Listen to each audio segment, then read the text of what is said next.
Bonjour à tous, j'espère que vous allez tous vraiment très bien. Alors comme vous pouvez le voir là, je suis chez moi. Je suis rentrée des vacances. Bon, j'étais un petit peu triste au départ, mais là ça va encore. Maintenant je m'habitue déjà chez moi.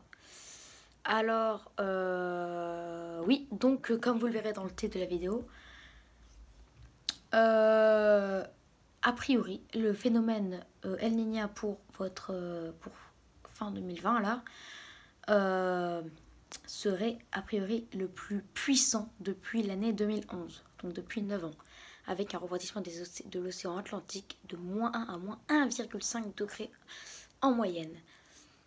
Au départ, on prévoyait un refroidissement même pas de refroidissement en fait, une température de 0 à -0,5, donc rien du tout, de neutre à une ligne très faible, et là finalement une ligne forte, une ligne modérée à forte. Ça prévoit jusqu'à -1,8 degrés, et c'est possible. Et ça d'ailleurs, le refroidissement devrait atteindre un pic, comme par hasard, pour notre hiver, donc le trimestre décembre, janvier, février 2020-2021. Donc, il y aura sûrement des répercussions pour notre hiver.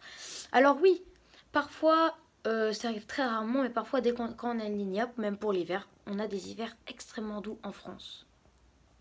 Enfin, j'abuse, doux tout court en France. Là, cette année, ça devrait pas être le cas. Normalement, on devrait avoir un hiver du coup froid. D'ailleurs, les prévisionnaires vous le disent en ce moment. Et d'ailleurs, je voulais dire une petite parenthèse.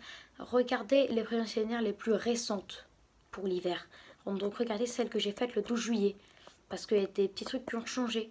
D'accord, il faut toujours regarder celle la plus récente, parce que si vous regardez celle du 30 juin, parce que je vois qu'il y a énormément de vues, j'approche les 300 vues déjà en 2 semaines, en 3 semaines presque. Et ben après vous serez un peu perdu, après vous direz ah bah c'était faux, nanana, Shamsi l'a menti. Non, il faut regarder la plus récente, parce qu'il y a des trucs qui ont changé. C'est très important. Voilà, c'était la parenthèse est finie. Donc voilà, donc la Niña devrait prendre en puissance pour l'hiver. Elle devra atteindre un pic en décembre-janvier de -1,2 en moyenne, et refroidir toute la planète, donc aussi la France. Donc on devra avoir un hiver froid. Ce serait la Niña la plus forte depuis 2011. Nous allons suivre ceci, parce qu'il y a 70% de chances d'avoir un phénomène El Niño pour votre fin d'automne et tout l'hiver. Et du coup, 20% de chances d'avoir un phénomène neutre et 10% de chances d'avoir un phénomène El Niño. Donc là, oui, on se dirige normalement vers un phénomène El Niño, on est presque sûr.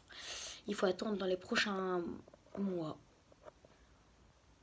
plutôt dans le prochain mois, fin août, début septembre, donc dans un mois et demi environ.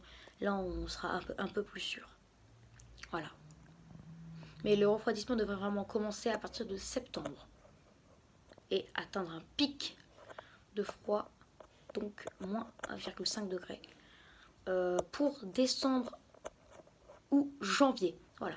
Donc je vous souhaite une excellente journée à tous, et je vous retrouve à tout à l'heure pour une prochaine vidéo.